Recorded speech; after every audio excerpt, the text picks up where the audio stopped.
मैं हूँ चेन मो। पिछली जिंदगी में जरूरत से ज्यादा पढ़ाई करने के चक्कर में मेरी जान चली गई थी, पर अब मैं एक ऐसी दुनिया में पहुंच गया हूँ जहाँ दानवों का बोलबाला है और मार्शल आर्ट्स ही सब कुछ है। यहाँ जीना इतना आसान नहीं है। मेरे पिता को सालों पहले लिन परिवार के खिलाफ जाने की वजह से मार दिया गया था और अब ये ताकतवर खानदान मेरे और मेरी छोटी बहन के पीछे हाथ धोकर पड़ा है। अभी मैं खुद को संभाल ही रहा था कि लिन परिवार के गुंडों ने मुझे घेर लिया। उनकी बातों से साफ था कि वो मुझे और मेरी बहन दोनों को खत्म करना चाहते हैं। जब मैं बिल्कुल लाचार था और हार मानने ही वाला था, तभी अचानक मेरे अंदर किंग ऑफ ग्राइंडिंग सिस्टम जाग गया। यह कोई मामूली चीज नहीं थी। इस सिस्टम ने मेरी बॉडी टेम्परिन आर्ट को पलक झपकते ही चौथे और फिर 5वें लेवल तक पहुंचा दिया। मुझे खुद यकीन नहीं हो रहा था, पर मैं मार्शल अप्रेंटिस के 5वें लेवल पर पहुंच चुका था। इतने में सिस्टम ने एक और धमाका किया। उसने मेरी मार्शल आर्ट्स की किताबों को खुद ही सोचना और समझना सिखा दिया। अब मेरी तकनीकें खुद बखुद साल के 365 दिन और 24 घंटे प्रैक्टिस कर सकती थी। बिना मेहनत के लेवल बढ़ने का यह एहसास वाकई कमाल था। मेरी माउंटेन शटरिंग फिस्ट तकनीक सीधे परफेक्शन तक पहुंच गई और देखते ही देखते मैं मार्शल अप्रेंटिस के 6ठे लेवल पर आ गया। सामने खड़े गुंडों के तो जैसे होश ही उड़ गए। उन्हें लगा था कि मैं आसानी से हार मान लूंगा, पर अब पासा पलट चुका था। मैंने उनसे साफ पूछा कि उनका लेवल क्या है। जब उन्होंने बताया कि वो 4थे और 5वें लेवल पर हैं, तो मुझे हंसी आ गई। अब मौत उनके सामने खड़ी थी। तभी लिन परिवार का असली वारिस लिन ये वहां पहुंचा। वो जितना घमंडी था उतना ही शातिर भी। उसने मुझ पर अपने ही क्लासमेट्स के कत्ल का झूठा इल्जाम मर दिया और धमकी दी कि मुझे स्कूल से निकाल दिया जाएगा। उसने मुझे नीचा दिखाने के लिए सबके सामने अरीना में लड़ने की चुनौती दे दी। उसने लालच दिया कि अगर मैं लड़ता हूँ तो वो मुझे लाइफ स्नीचिंग ब्लेड आर्ट की तकनीक देगा जो सिर्फ उनके खानदान के पास है। तभी वहाँ किन रोवे आई। उसने मुझे सावधान किया कि लिन ये कोई मामूली दुश्मन नहीं है। वो मार्शल ट्रेनिंग के 9वें लेवल पर है और बुनियादी मार्शल स्किल्स में माहिर है। रोवे को लगा कि उससे लड़ना अपनी जान जोखिम में डालना है, पर मैंने तय कर लिया था कि चाहे जो हो जाए पीछे नहीं हटूंगा। मैंने उसकी चुनौती स्वीकार कर ली। अब ये लड़ाई सिर्फ अरीना की नहीं बल्कि मेरी पहचान और सर्वाइवल की थी। किन रोवे को चिंता थी कि अगर मैं जीत भी गया तो लिन खानदान की तकनीक नहीं सीख पाऊंगा, क्योंकि उसके लिए एक खास तरह की सांस लेने की तकनीक चाहिए होती है। पर उसे क्या पता कि मेरे पास रोल किंग सिस्टम है। यहाँ मेरी मार्शल आर्ट्स खुद अपने ट्रेनिंग करती हैं। अखाड़े में लिन ये मुझे कीड़ा समझकर हंस रहा था। उसे लग रहा था कि मैं अब भी मार्शल अप्रेंटिस के 3रे लेवल पर अटका हुआ हूँ। मैंने मन ही मन अपनी बॉडी फोर्जिंग आर्ट को पूरी रफ्तार पर डाल दिया। देखते ही देखते 8वां लेवल पार हुआ, फिर 9वां और फिर एक जोरदार धमाके के साथ मैंने सीधे वॉरियर रेलम में कदम रख दिया। अखाड़े में चारों तरफ सन्नाटा छा गया। Warrior level. किसी को यकीन नहीं हो रहा था कि ये काम लड़का इतनी जल्दी इस मुकाम पर पहुंच सकता है। लिन ये बौखला गया। वो चिल्लाने लगा कि भले ही मेरा लेवल बढ़ गया हो, पर मैं हूं तो आखिर झुगी झोपड़ी का कचरा ही जिसे सिर्फ मामूली तकनीकें आती हैं। उसने अपनी खानदानी ह्यूमन ग्रेड तकनीक का रौब दिखाया। मार्शल आर्ट्स में हेवन, अर्थ और ह्यूमन ग्रेड की तकनीकें होती हैं और उसकी तकनीक मेरी बुनियादी आर्ट से कहीं ज्यादा ताकतवर थी। पर उसे अंदाजा नहीं था कि मेरी माउंटेन शटरिंग फिस्ट अब परफेक्शन के लेवल पर पहुंच चुकी है। मुकाबला शुरू होते ही मैंने उसे उसकी औकात दिखा दी। जब वो जमीन पर गिरा तो मैंने झुककर उसके कान में पूछा कि अब बताओ, हम दोनों में से असली कचरा कौन है। जैसे ही मैंने जीत हासिल की, मेंटरली बीच में कूद पड़ा। उसने मुझ पर ही कत्ल की कोशिश का झूठा इल्जाम लगा दिया और मुझे अकादमी से निकालने की धमकी देने लगा। मेरा गुस्सा 7वें आसमान पर पहुंच गया। मैंने सबके सामने दहाड़ते हुए कहा कि हमारे पूर्वजों ने 1 लाख साल पहले दानवों से लड़कर हमें ये भविष्य दिया था, इसलिए नहीं कि लिन परिवार जैसे परजीवी सारी ताकत और साधन हड़प ले और आम लोगों को कुचले। मेरी बातों ने वहां मौजूद हर स्टूडेंट के खून में उबाल ला दिया। मेंटली पागल हो गया और सबको फेल करने की धमकी देने लगा। पर तभी वहां अकादमी के डीन किन मोविन आ गए, जो किन रोवे के दादाजी भी हैं। उन्होंने सरेआम मेंटली की धज्जियां उड़ा दी। उन्होंने उसे लिन खानदान का पालतू कुत्ता कहा और उसे वही के वही सस्पेंड कर दिया। उन्होंने लिन ही और उस लालची मेंटर को वहां से भगा दिया। डीन ने मेरी तरफ देखा और उनकी आंखों में एक चमक थी। उन्होंने माना कि हमारी अकादमी में मेरे जैसा जीनियस आज तक नहीं आया था। डीन ने मुझसे वादा किया कि पिछले कई सालों में जो भी साधन और मदद मुझे नहीं मिल पाई थी, अब अकादमी उसकी पूरी भरपाई करेगी। उन्होंने मुझे बस एक ही सलाह दी कि मैं जितनी जल्दी हो सके अपनी ताकत बढ़ा लूं। उन्होंने किसी आने वाली बड़ी मुसीबत की तरफ इशारा किया था, पर उस वक्त मुझे समझ नहीं आया कि मामला कितना गंभीर है। मुझे बाद में पता चला कि लिन खानदान के मुखिया ने ही मेरे पिता को खुद अपने हाथों से मारा था, क्योंकि उन्होंने उनके घमंड को चुनौती दी थी और अब उन लोगों की नजर मुझ पर और मेरी छोटी बहन चेन युन पर थी। उन्होंने तय कर लिया था कि इस बार की मार्शल आर्ट्स परीक्षा में हम दोनों भाई बहन का बचना नामुमकिन है। मेरी बहन चेन युन बहुत डरी हुई थी। उसने मुझसे कहा कि भैया, ये परीक्षा बहुत खतरनाक है, आप इसे छोड़ दो और शहर में ही कोई छोटा मोटा काम ढूंढ लो। वो नहीं जानती थी कि मैं कितना ताकतवर हो चुका हूँ। उसने मुझे बताया कि प्रिंसिपल ने उसे चिप ब्रीदिंग की तकनीक दी है। जैसे ही मुझे वो तकनीक मिली, मेरे रोल किंग सिस्टम ने अपना जादू जादू दिखा दिया।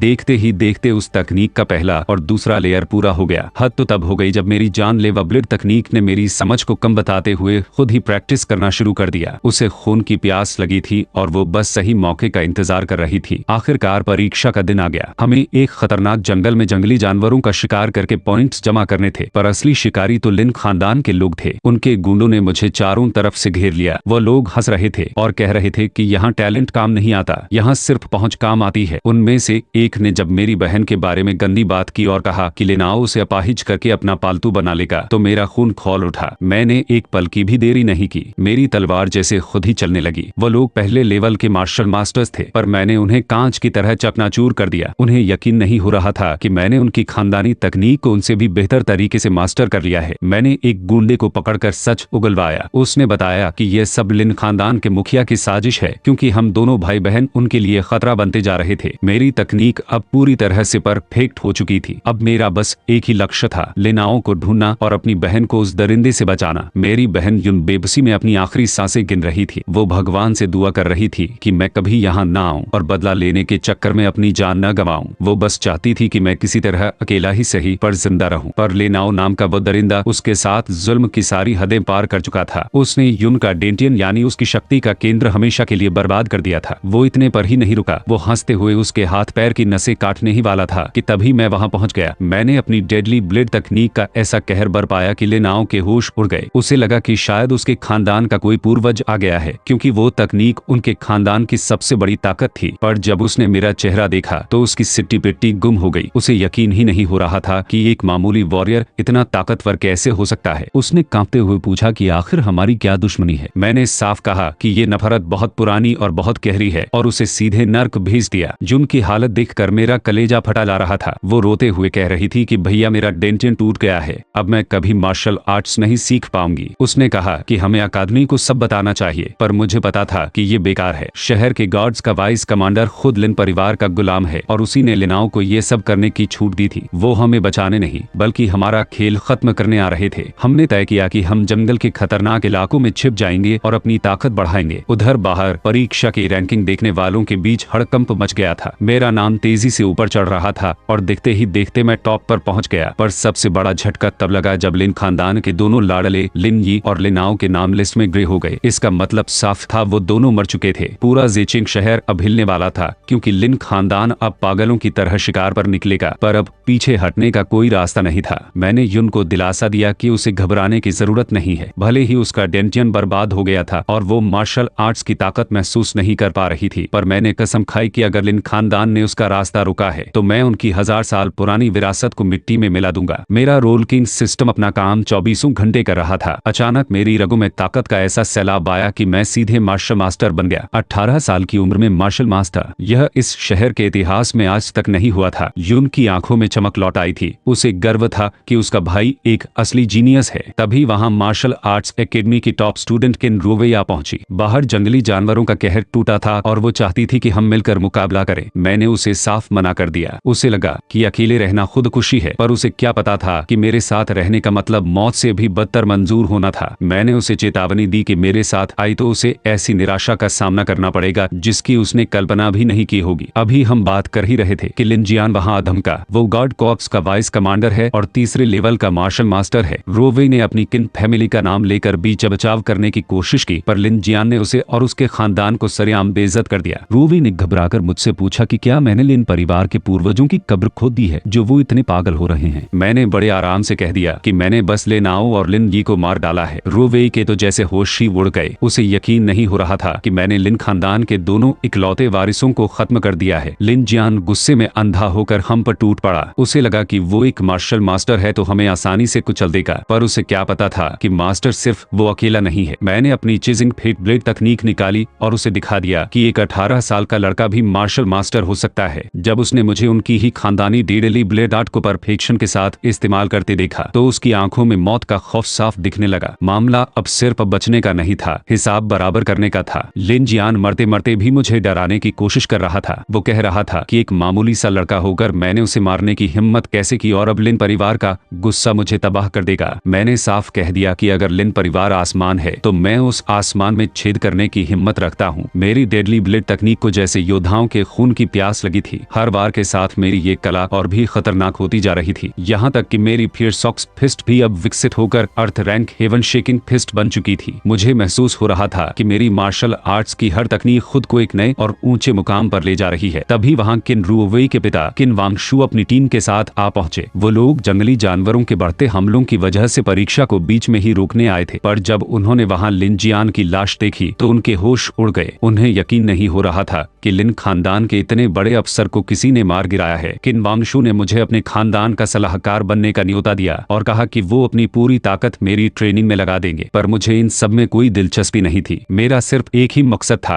अपनी घायल बहन को सुरक्षित घर ले जाना। किन वांगशु समझ गए थे कि मेरी काबिलियत किसी छोटे शहर की मोहताज नहीं है। वो मुझ पर अपना दांव खेल रहे थे। मैंने अपनी बहन को आराम करने के लिए कहा और खुद साधना में बैठ गया। मेरी चिप ब्रीदिंग तकनीक बिजली की रफ्तार से अपग्रेड हो रही थी। पहला लेवल, दूसरा लेवल और देखते ही देखते तीसरा लेवल भी पार हो गया। मेरी रगों में दौड़ रही ताकत अब मार्शल मास्टर के एक नए और ऊंचे स्तर पर पहुंच गई थी। मेरा हेवन शेकिंग फिस्ट अब परफेक्शन के उस मुकाम पर था जहां पूरी कायनात की ताकत मुझे अपने अंदर महसूस हो रही थी। मुझे लगा कि अब मैं किसी भी चुनौती का सामना कर सकता हूं। तभी अचानक हमला हुआ। लिन खानदान का मुखिया खुद अपने खास लड़ाकों के साथ वहां पहुंचा। उसे अपने बेटों और भाई की मौत का बदला लेना था। उसे लग रहा था कि मैं सिर्फ एक मामूली छात्र हूं जो गलती से वॉरियर लेवल तक पहुंच गया है। उसे अपनी 5वें लेवल की मार्शल मास्टर वाली ताकत पर बहुत घमंड था। उसने सोचा कि उसके गुंडे मुझे आसानी से खत्म कर देंगे, पर जैसे ही मैंने अपनी डेडली ब्लेड तकनीक का वो रूप दिखाया जिसे लिन खानदान का कोई भी सदस्य आज तक हासिल नहीं कर पाया था, उनके चेहरे का रंग सफेद पड़ गया। उन्हें समझ आ गया कि उन्होंने किस दानव को जगा दिया है। अब उनकी मौत तय थी। लिन खानदान का मुखिया पागलों की तरह मुझ पर चिल्ला रहा था। उसे लग रहा था कि मैं उनकी 1000 साल पुरानी विरासत को मिट्टी में मिला रहा हूं और वो मुझे तड़पा तड़पा कर मारना चाहता था। पर उसे क्या पता कि मेरी रफ्तार अब बिजली से भी तेज हो चुकी थी। मैं इतनी तेजी से हमला कर रहा था कि उनकी आंखें मेरा पीछा तक नहीं कर पा रही थी। मैंने एक के बाद एक उनके योद्धाओं को ढेर करना शुरू कर दिया। वो बूढ़ा गिड़गिड़ाने लगा कि कोई उसे बचा ले, पर अब बहुत देर हो चुकी थी। मैंने साफ कह दिया कि लिन जियान भी यही समझता था कि उनका खानदान कभी नहीं हार सकता, पर आज उसका घमंड और उनकी विरासत दोनों मेरे हाथों खत्म होने वाले हैं। वो मुखिया अफसोस कर रहा था कि उसने मुझे बचपन में ही क्यों नहीं मार दिया, पर अब उसके पछतावे से कुछ नहीं होने वाला था। जैसे ही मैंने उसे खत्म किया, वहाँ वांग परिवार का मुखिया अधम का इन ऊंचे खानदान वालों की फितरत ही यही है। उसने मुझ पर देशद्रोह और बाहरी दुश्मनों से मिले होने का झूठा इल्जाम लगा दिया। वो चाहता था कि मुझे जेल में डालकर तड़पाया जाए। मैंने उसे भी खुली चुनौती दे दी कि अगर मैं लिन परिवार को मिटा सकता हूँ तो वांग परिवार को खत्म करने में मुझे ज्यादा वक्त नहीं लगेगा। तभी एक जबरदस्त दबाव महसूस हुआ, एक ग्रैंड मास्टर की ताकत। पर उस दबाव ने मुझे डराया नहीं बल्कि और भी मजबूत बना दिया। मेरी wild bull shaking heaven fist ने उस दबाव को सोख लिया और मैं मार्शल आर्ट्स के एक ऐसे मुकाम पर पहुंच गया जहां आज तक कोई नहीं पहुंचा था। मैं एक 18 साल का युवा ग्रैंड मास्टर बन चुका था। लिन परिवार के कुछ खास लोग मुझे मारने के लिए आखिरी दांव खेल रहे थे, पर तभी वहां प्रोफेसर फान आ गए। प्रोफेसर फान कैपिटल मार्शल यूनिवर्सिटी के एडमिशन एडवाइजर हैं। उन्होंने साफ कह दिया कि मैं अब उनकी यूनिवर्सिटी का स्टूडेंट हूं और शहर का कोई भी अधिकारी मुझ पर हाथ नहीं उठा सकता। उन्होंने मेरा एडमिशन वहीं पक्का कर दिया और मुझे कल ही रिपोर्ट करने को कहा। लिन परिवार की संपत्ति को मैंने जंग का इनाम समझकर अपने कब्जे में ले लिया। वहां खड़े दूसरे खानदानों के लोग समझ गए थे कि अब मुझसे दुश्मनी मोल लेना अपनी मौत को दावत देना है। उन्होंने अपनी भलाई इसी में समझी कि वे अपना खानदान समेटे और वहां से चुपचाप भाग निकले। अब मेरा रास्ता साफ था। जीचिन शहर का ये अध्याय खत्म हो चुका था। प्रोफेसर फान ने मुझे सलाह दी कि कैपिटल मार्शल यूनिवर्सिटी में पहुंचकर मैं अपने लिए एक अलग अपार्टमेंट ले लूं ताकि मैं अपनी बहन का अच्छे से ख्याल रख सकूं। मैंने उनका शुक्रिया अदा किया। ट्रेन के सफर में मेरी मुलाकात फिर से किन रुओवेई से हुई। वो भी एक फ्रेशर के तौर पर मेरे साथ ही जा रही थी। सब कुछ ठीक चल रहा था कि अचानक पूरी ट्रेन दहल उठी। बाहर से एक बेहद खतरनाक लेवल 4 के जंगली जानवर ने हमला कर दिया था जिसकी ताकत एक ग्रैंड मास्टर के बराबर होती है। प्रोफेसर फान बाहर मोर्चा संभालने चले गए, पर मुझे कुछ गड़बड़ लगी। ये पावर ट्रेनें ऊंचे दर्जे के बीस्ट कोरों से चलती हैं जिनकी वजह से जंगली जानवर पास फटकने से भी डरते हैं। तो फिर ये हमला क्यों? मामला सीधा नहीं था। ये कोई सोची समझी साजिश लग रही थी। हमारे पास ज्यादा वक्त नहीं था। वो जानवर कोच की मजबूत धातुओं को किसी कागज की तरह फाड़ रहा था। मैंने फौरन अपनी ताकत बढ़ाने का फैसला किया और कंडेंसिंग पिल्स को किसी मामूली टॉफी की तरह एक साथ मुट्ठी भर निगलना शुरू कर दिया। रुओवेई के तो होश उड़ गए। उसे लगा मैं अंदर से फट जाऊंगा, पर मेरे सिस्टम ने कमाल कर दिया। देखते ही देखते मैं मार्शल मास्टर के 8वें लेवल पर पहुंच गया। बिना डरे मैं बाहर निकला और उस जानवर का सामना किया। मेरी हेवन शेकिंग फिस्ट ने उस पर ऐसा प्रहार किया कि उसे अपनी जान के लाले पड़ गए। हालांकि इस हमले के बाद मैं काफी कमजोर महसूस कर रहा था, पर मैंने उसे ढेर कर दिया। बाद में जो खुलासा हुआ वो और भी डरावना था। इस हमले के पीछे बीस्ट स्लेव्स का हाथ था, वो गद्दार इंसान जो जानवरों को अपना आका मानते हैं और इंसानी जीनसों को चुन चुन कर खत्म करना चाहते हैं। खैर, हम सही सलामत यूनिवर्सिटी पहुंच गए। मुझे वहां एसएस ग्रेड का क्लियरेंस मिला, जिसका मतलब था कि मुझे बेहतरीन सुविधाएं मिलेंगी। पर तभी मेरी नजर शुफियान पर पड़ी, जो वहां के लीडर बोर्ड पर तीसरे नंबर पर है। मुझे एहसास हो गया कि यहाँ का रास्ता जिचेन शहर से कहीं ज्यादा मुश्किल होने वाला है। यूनिवर्सिटी पहुंचते ही रजिस्ट्रेशन की लाइन लगी थी। मेरे बगल में जू हाओ खड़ा था, जो लीडर बोर्ड पर 19वें नंबर पर है। वो बहुत घमंडी था और बी ग्रेड पोटेंशियल वाले छात्रों को सरेआम कचरा और युद्ध का चारा कह रहा था। उसे अपनी S+ रेटिंग पर बड़ा नाज था और वो सबको नीचा दिखाने का कोई मौका नहीं छोड़ रहा था। लेकिन जैसे ही मेरा ID कार्ड स्कैन हुआ, मशीन पर बड़े बड़े अक्षरों में लिख कर आया SS ग्रेड पोटेंशियल। वहाँ खड़े हर शख्स के होश उड़ गए। जू हाओ की तो जैसे बोलती ही बंद हो गई। उसे यकीन नहीं हो रहा था कि एक आम दिखने वाला लड़का उससे भी ऊंची रेटिंग लेकर आया है। थोड़ी देर बाद जू हाओ खुद को दिलासा देने लगा कि मैं तो बस जिचेन शहर का एक मामूली लड़का हूं, जिसके पास कोई खास खानदानी ताकत या विशेष शरीर नहीं है। उसे लगा कि शायद यूनिवर्सिटी से कोई गलती हुई है या मैं बस किस्मत के दम पर यहाँ पहुंचा हूँ। शुफियान भी मुझे देख रही थी। शायद उसे भी लग रहा था कि मामला कुछ गहरा है। खैर, मुझे इन घमंडी लोगों की बातों से कोई फर्क नहीं पड़ता था। मेरा असली मकसद अपनी बहन को फिर से ठीक करना था। मैं अपनी बहन को अपार्टमेंट में छोड़कर सीधा यूनिवर्सिटी की लाइब्रेरी पहुंचा। वहां हजारों मार्शल आर्ट्स की किताबें थीं। मैंने पागलों की तरह अपनी बहन के डेंटियन को ठीक करने का रास्ता ढूंढना शुरू किया। आखिरकार मुझे 2 तरीके मिले। पहला ये कि मैं खुद मार्शल एम्परर के स्तर तक पहुंच जाऊं और अपनी रूहानी ऊर्जा से उसके डेंटियन को फिर से जोड़ दूं।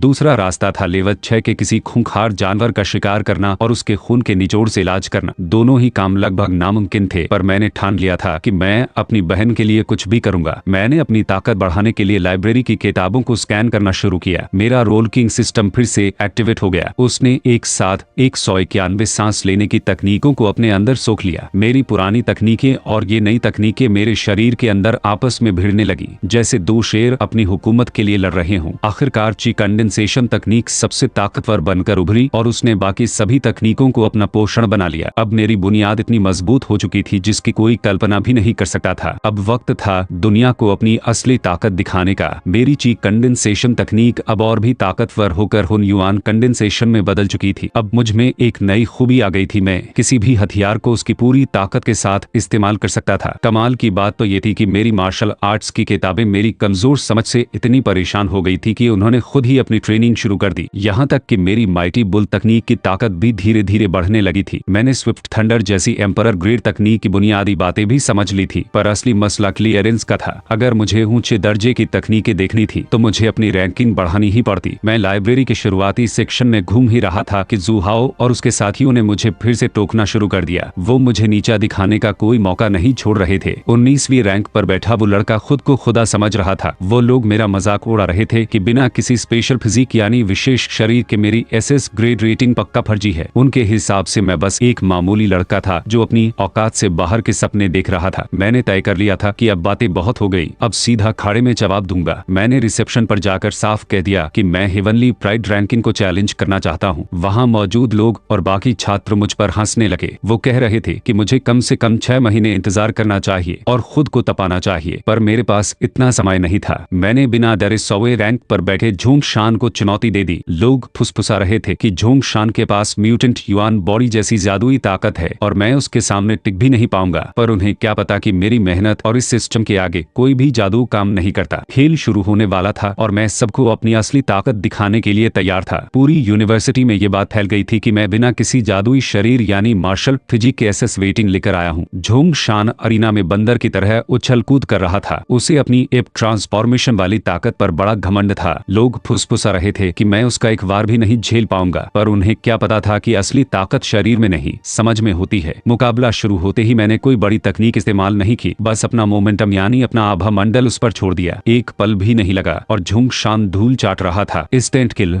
अखाड़े में सन्नाटा छा गया। शुफियान जैसी टॉप खिलाड़ी भी दंग रह गए। उसने पहचान लिया कि मैंने उस ताकत पर काबू पा लिया है जिसे हासिल करने में लोगों की उम्र निकल जाती है। जू हाओ अब भी अपनी अकड़ में था, पर उसकी आंखों में साफ डर दिख रहा था। मुकाबले के बाद मुझे महसूस हुआ कि मेरी लाइफ सेवरिंग सेबर तकनीक को दूसरों को लड़ते हुए देखना बहुत पसंद है। वो खून खराबे और जंग को देखकर और भी तेज होती जा रही थी। मैं सीधा लाइब्रेरी पहुंचा और अरीना की पुरानी लड़ाइयों के रिकॉर्ड्स देखने लगा। जैसे जैसे मैं एक के बाद 100 लड़ाइयां देख चुका था। मेरा सिस्टम अचानक गूंज उठा, बधाई हो, तुमने ब्लेड इंटेंट हासिल कर लिया है। मेरे अंदर से एक ऐसी ताकत निकल रही थी जो सिर्फ बड़े बड़े ग्रैंड मास्टर्स के पास होती है। किनरुवे तो मुझे देखकर पत्थर बन गई थी। उसे यकीन ही नहीं हो रहा था कि एक मार्शल मास्टर भला ब्लेड इंटेंट कैसे मास्टर कर सकता है। मैंने बस हंसकर बात टाल दी कि मेरी तकनीकें जरा ज्यादा ही मेहनती हैं। पर अब मामला गंभीर होने वाला था, क्योंकि जैसे ही मैं लाइब्रेरी से बाहर निकला मुझे पता चला कि किसी ने मुझे फिर से चुनौती दी है। लगता है अरीना में अब और भी बड़ा धमाका होने वाला है। मुझे खबर मिली कि हेवनली प्राइड रैंकिंग के एक टॉप खिलाड़ी ने मुझे चुनौती दी है। ये झो कुआंग था, जो रैंकिंग में 19वें नंबर पर आता है। लोग कह रहे थे कि वो पहले लेवल का ग्रैंड मास्टर है और उसके पास ब्लेजिंग फ्लेम बॉडी जैसी खास शारीरिक शक्ति है। सबको लग रहा था कि मुझ जैसे मामूली लड़के के लिए ये मौत का बुलावा है, पर मुझे तो खुशी हो रही थी, क्योंकि यूनिवर्सिटी में मेरी पहली कुछ चुनौतियां ठुकरा दी गई थी और ये खुद चलकर मेरे पास आया था। मैदान में झो कुआंग अपनी आग उगलती तकनीक और अपनी खास फिजिक का रौब झाड़ रहा था। उसने मुझ पर जोरदार हमला किया, पर जैसे ही उसने मेरी आंखों में देखा उसके पसीने छूट गए। उसे अपनी मौत सामने दिखाई दे रही थी। मैंने उसे मारने के लिए तलवार नहीं चलाई, बल्कि अपने ब्लेड इंटेंट यानी तलवार की रूहानी ताकत का इस्तेमाल किया। मेरा एक ही वार उसके दिमाग की नसों को हिलाने के लिए काफी था। अखाड़े में सन्नाटा छा गया। वो मरा तो नहीं, पर उस वार के खौफ ने उसे एक जीता जागता बेवकूफ बना दिया। उसकी सोचने समझने की ताकत खत्म हो चुकी थी। तभी वहाँ शुफेयान आई। वो रैंकिंग में 3रे नंबर पर है और उसने सीधे तौर पर मुझे अपनी तरफ करने की कोशिश की। उसने बड़े घमंड से कहा कि सिर्फ उसके जैसा कोई ही मेरे साथ खड़े होने के काबिल है, पर मुझे उसकी ये बनावटी बातें पसंद नहीं आईं। मैंने साफ कह दिया कि मुझे ऐसी दोस्ती में कोई दिलचस्पी नहीं है। वहीं दूसरी तरफ मेरे दुश्मन मेरी बढ़ती रफ्तार से घबरा गए थे और मुझे रास्ते से हटाने की साजिशें रच रहे थे, पर मुझे इन सब की परवाह नहीं थी। मैं लाइब्रेरी पहुंचा और वो मार्शल गॉड स्क्रिप्टर ढूंढ निकाली जिसे सबने बेकार समझकर कचरे में डाल दिया था। मेरा सिस्टम मेरी धीमी रफ्तार से परेशान हो चुका था, इसलिए उसने खुद ही इसकी साधना शुरू कर दी। देखते ही देखते मेरा शरीर बदलने लगा। मेरे अंदर मार्शल स्पिरिट बॉडी जाग गई। मेरी ताकत रातों रात दोगुनी हो गई और अब मैं हेवन ग्रेड जैसी महान तकनीकें इस्तेमाल करने के काबिल बन चुका था। अब मुझे रोकना किसी के बस की बात नहीं थी। मार्शल गॉड स्क्रिप्चर का पहला रूप यानी मार्शल स्पिरिट बॉडी ही इतना कमाल है, तो सोचो इसका मार्शल गॉड रूप कितना खतरनाक होगा। अब देखता हूँ कौन कहता है कि मेरे पास कोई खास शरीर नहीं है। अब वक्त आ गया था अपनी ताकत को अगले लेवल पर ले जाने का। काफी समय वॉरियर रेलम में गुजार लिया। अब ग्रैंड मास्टर बनने की बारी थी। मेरी हुन युआन तकनीक अपनी चरम सीमा पर थी। सिस्टम ने मेरे डेंटियन में ऊर्जा का एक जबरदस्त बवंडर बनाना शुरू कर दिया और बस मुबारक हो,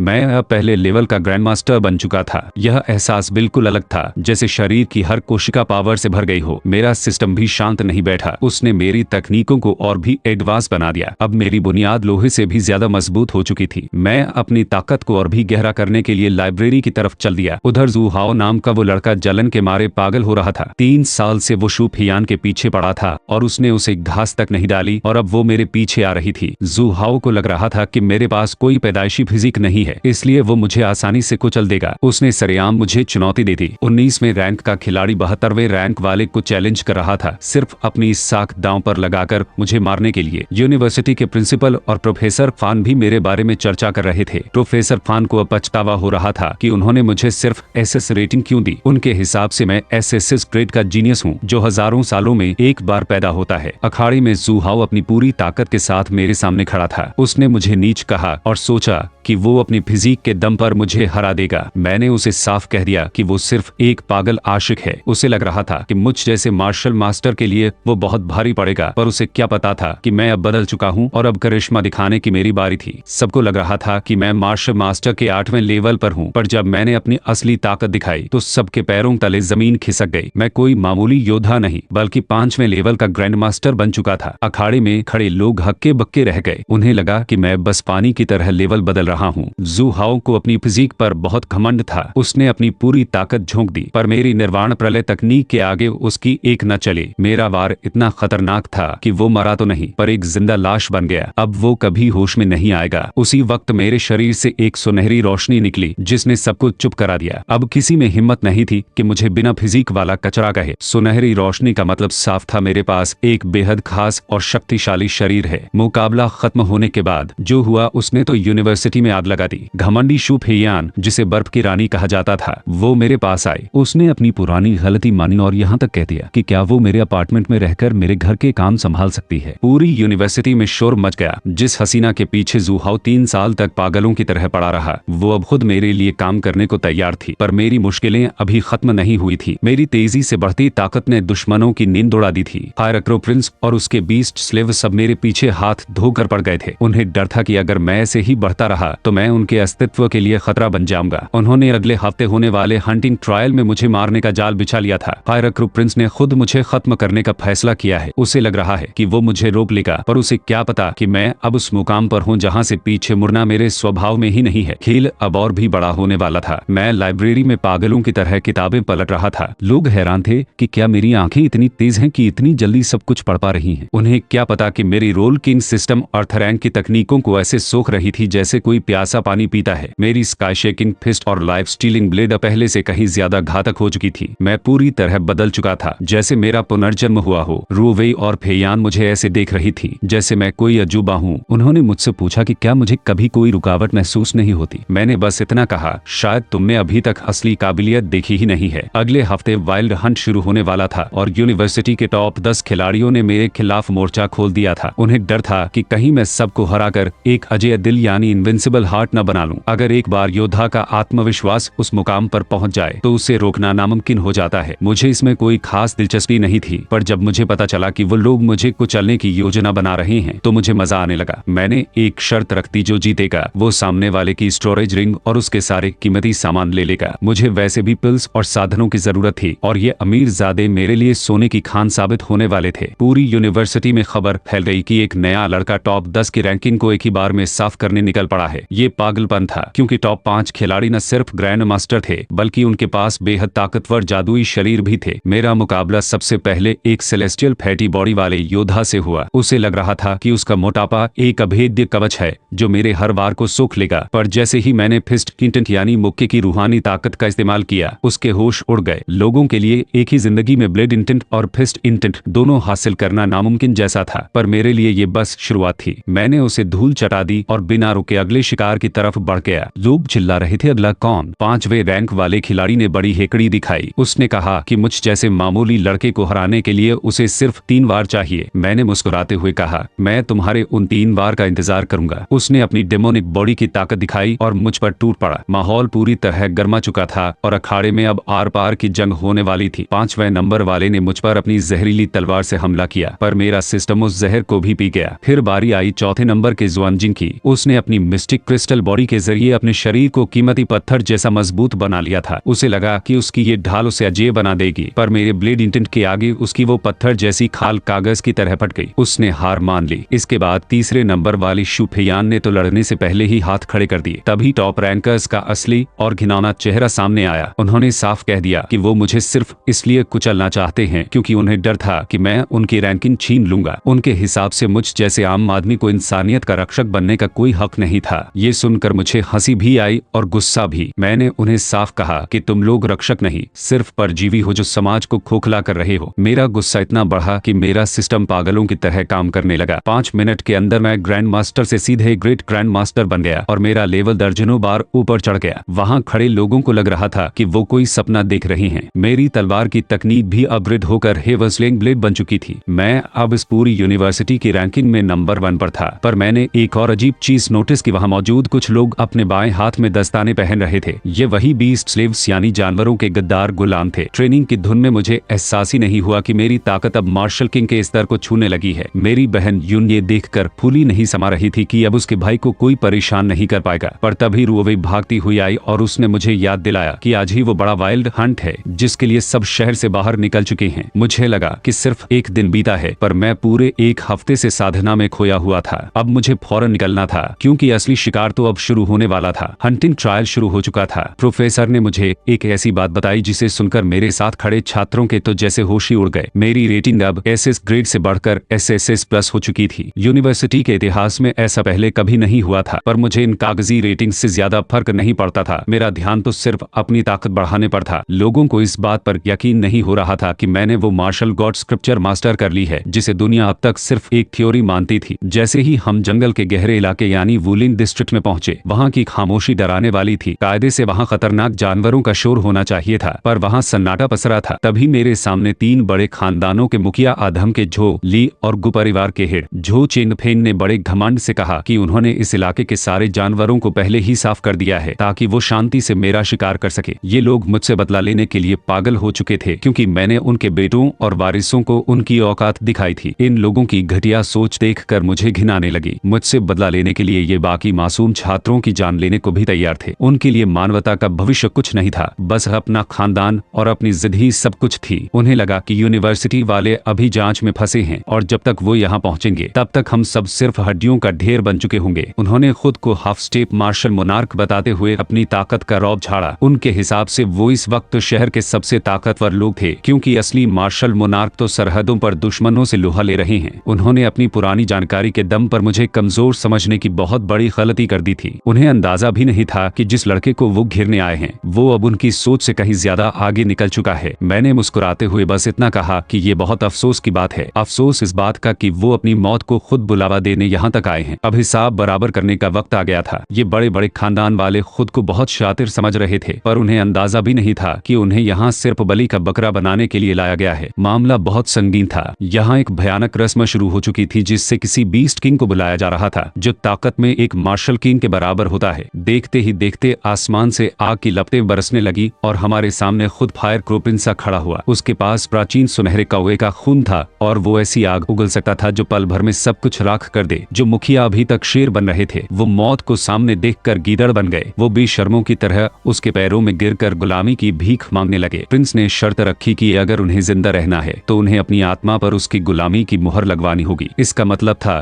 कि वो जब चाहे उन्हें आग में जलाकर मार सकता था। अपनी जान बचाने के लिए वो घमंडी लोग इसके लिए भी तैयार हो गए। प्रिंस ने मेरी तरफ देखा और मुझे अपनी फौज में शामिल होने का लालच दिया। उसने कहा कि मेरा टैलेंट देखकर वो मुझे बहुत बड़ा ओहदा देगा। मैंने हंसकर उसकी बात काट दी। मैंने साफ कह दिया कि अपनी ये मेहरबानी किसी और के लिए बचा कर रखो, मुझे गुलामी का कोई शौक नहीं है। मेरी यह बात सुनकर प्रिंस आगबूला हो गया। उसने अपने गुलामों को हुक्म दिया कि वो हम सबको वहीं खत्म कर दें। रोवे और बाकी छात्र चिल्लाने लगे कि मैं पागल हो गया हूँ और मुझे फौरन वापस आ जाना चाहिए, पर तभी मैंने वो किया जिसकी कल्पना किसी ने नहीं की थी। मैंने अपनी पूरी ताकत बाहर आने दी। अचानक पूरे जंगल में बिजली कड़कने लगी और मेरे पीछे एक विशाल मार्शल किंग अवतार खड़ा हो गया। मार्शल किंग, वहाँ मौजूद हर इंसान के होश उड़ गए। किसी को अपनी आंखों पर यकीन नहीं हो रहा था कि एक मामूली सा स्टूडेंट असल में एक मार्शल किंग है। जो प्रिंस अभी तक हमें कीड़े मकोड़े समझ रहा था, उसकी आंखों में अब पहली बार अपनी मौत का डर साफ दिख रहा था। अब ये शिकार और शिकारी का खेल हमेशा के लिए बदलने वाला था। लोग अपनी आंखों के सामने एक चमत्कार होते देख रहे थे। अभी कुछ दिन पहले ही मैं ग्रैंड मास्टर बना था, जिसे लोग बढ़ा चढ़ाकर बता रहे थे, और आज मैं उनके सामने एक मार्शल किंग बनकर खड़ा था। रोवे और बाकी सबको अपनी आंखों पर यकीन नहीं हो रहा था। फायर क्रो प्रिंस पागल हो रहा था। उसने अपनी खानदानी ताकत का इस्तेमाल किया और एक दहकते हुए सूरज में बदल गया। वहाँ इतनी गर्मी हो गई थी कि लोहा तक पिघलने लगा था। सबको लग रहा था कि हम सब यहाँ जलकर राख हो जाएंगे, लेकिन मेरा मकसद कुछ और था। मुझे याद था कि मेरी बहन यून का डेंटियन अभी भी टूटा हुआ है और उसे ठीक करने के लिए मुझे इस प्रिंस का असली खून चाहिए था। उसी वक्त मेरी लड़ने की तड़प ने मार्शल गॉड स्कल्पचर को दूसरे लेवल पर पहुंचा दिया। मेरा वजूद अब मार्शल सेंट के स्तर पर पहुंच चुका था। मेरी ताकत और शरीर इतने मजबूत हो गए कि मुझे किसी हथियार की जरूरत ही नहीं रही। किसी ने मुझे तलवार देने की कोशिश की, पर मैंने साफ मना कर दिया। मैंने अपनी मुक्के की ताकत और मार्शल सेंट अवतार का वो रूप दिखाया जिसने उस बीस्ट किंग के परखच्चे उड़ा दिए। मैंने उसे धूल चटा दी और उसका कीमती खून हासिल कर लिया। तभी वहाँ क्यूटो के बड़े बड़े खानदानों के उस्ताद आ पहुंचे। वो एक मार्शल किंग का स्वागत करने के लिए झुक रहे थे, पर जैसे ही उन्होंने मेरा चेहरा देखा उनकी सिटी पिट्टी गुम हो गई। उन्हें यकीन नहीं हो रहा था कि यूनिवर्सिटी में अभी एडमिशन लेने वाला एक लड़का इतनी जल्दी मार्शल किंग कैसे बन गया। मैंने उन सबको साफ शब्दों में चेतावनी दे दी कि अब क्यूटो का आसमान बदलने वाला है। इन घमंडी खानदानों का राज अब खत्म होगा और मैं पूरी नौ प्रांतों का नक्शा अपनी शर्तों पर फिर से लिखूंगा।